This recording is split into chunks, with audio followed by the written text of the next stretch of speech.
প্রথম তো আমি মিস্টার ঘোষকে ধন্যবাদ জানাই কি উনি এত বছর ওনার এজ কিন্তু হি টুক দ্য ট্রাভেল, উনি পুরো নিজে গিয়ে ওনার হয়ে লড়ার চেষ্টা করছেন। আর আমি এটাও শুনলাম কি উনি বলেছেন কি মরতে তো একদিন হবেই, আমি 2 জানুয়ারি আমি দাঁড়াবো আর মামলাটা লড়বো। তো he is a very brave person. উনি এত, আমি ওনার জন্য ভগবানকে প্রার্থনা করি উনি সুরক্ষিত থাকতে পারেন আর চিন্ময় কৃষ্ণ প্রভুর যে হয়ে উনি লড়তে পারেন কেসটা।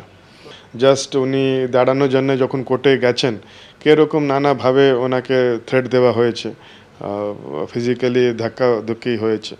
তো এটা তো খুব দুর্ভাগ্যপূর্ণ। যদি একটা কোর্টে ভেতরে একজন আইনজীবী দাঁড়িয়ে কথা না বলতে পারে তাহলে তো এটার অনেক বড় প্রশ্নচিহ্ন লেগে যায় ও দেশের কানুনি ব্যবস্থাতে।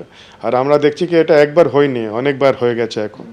আমরা এটাই আশা করব কি মোহাম্মদ ওখানকার উনি যে ইন্টারিম গভর্নমেন্টের যিনি হেড আছেন মোহাম্মদ ইউনুস, উনি এটা দেখছেন আর নেক্সট 2 জানুয়ারি যখন শুনানি হবে চিন্ময় কৃষ্ণ দাস বিচার পান সেই রকম উনি ব্যবস্থা করতে হবে।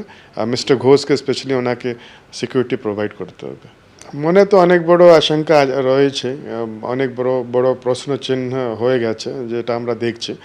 কিন্তু তখনও আমরা আশা করছি কি মোহাম্মদ ইউনুস উনি দেখেছেন কি 2-3 বারে কি হয়েছে, তো উনি অনেক এখনও টাইম আছে, তো উনি নেসেসারি স্টেপ নেবেন কি সিকিউরিটি প্রোভাইড করা হোক।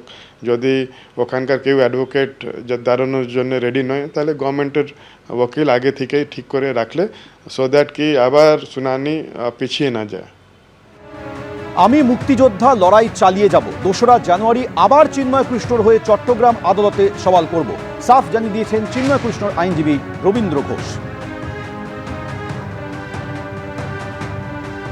তিনি অত্যন্ত সাহসিকতার পরিচয় দিয়ে তিনি যার জন্য তিনি যাচ্ছেন, তিনি হিন্দু মুসলমান যাই হোক, তার আইনের প্রয়োজন, আইনের সাহায্যের প্রয়োজন। এমন একজন লোককে আইনের সাহায্য দেবার জন্য তিনি বারবার আদালতে ছুটে যাচ্ছেন। কিন্তু একটা অত্যন্ত গুরুত্বপূর্ণ কথা রবীন্দ্রবাবুর মুখ থেকে বেরিয়ে এলো, তা হচ্ছে বাংলাদেশে এই মুহূর্তে হয় 2টি সমান্তরাল প্রশাসন, কিন্তু আমার মতে বাংলাদেশে তো কোনো নির্বাচিত প্রশাসন নেই। বাংলাদেশে যিনি বসে আছেন তিনি মুখ্য উপদেষ্টার মুখোশ পরে একজন ভণ্ড এবং একজন মৌলবাদী মানুষ। আজকে রবীন্দ্রবাবুকে আগের দিন ফিরিয়ে দেওয়া হলো, তার কাছে স্থানীয় উকিলের ভকালতনামা ছিল না বলে, অথচ সেখানে 40 জন মানুষ সেখানে ঢুকে যাচ্ছেন আইনজীবীর পোশাক পরে, যাদের কাছে ভকালতনামা নেই। অর্থাৎ এটা এক ধরনের দ্বিচারিতা। এগুলি গেল একদিক।